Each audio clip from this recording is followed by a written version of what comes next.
एक और बात, जैसे आप लोग कनेक्ट हो रहे हैं, बोलता चलूं, जो जब प्रोग्राम खत्म होगा, जो शुरुआत से सुनेंगे वे फिर से सुन सकते हैं, जो शायद अभी चूक जाएंगे।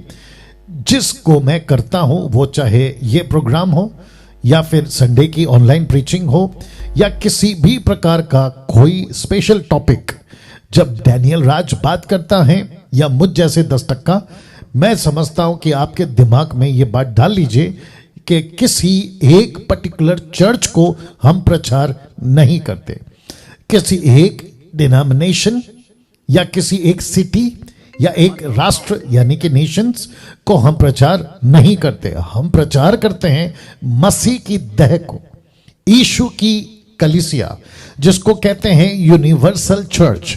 हम उनको ध्यान में रखकर प्रचार करते हैं। मेरा किसी भी तरीके का स्टेटमेंट बिब्लिकल, साउंड डॉक्ट्रिन या टॉपिक चर्च के लिए डेडिकेटेड होता है, यीशु की कलीसिया के लिए समर्पित होता है।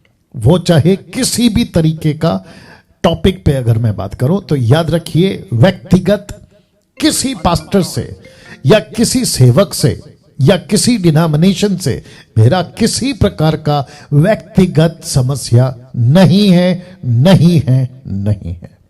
जी, आप इसको दिमाग में रखिएगा। मैं जब भी प्रचार करता हूं, यीशु की कलीसिया को ध्यान में रख के प्रचार करता हूं। जैसे कि आप जब पतरस की लिखी किताबें पढ़ते हो, तो आप कैसे पढ़ते हो? मसीह की देह के लिए।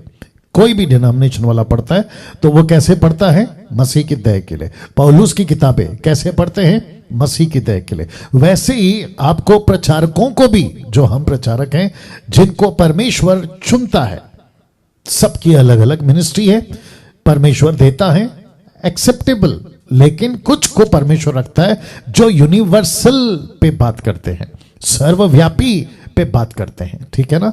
तो आपको यह दिमाग में रखना है कि जब भी आप मुझे सुनते हैं तो इस तरीके से आपको सुनना है। आज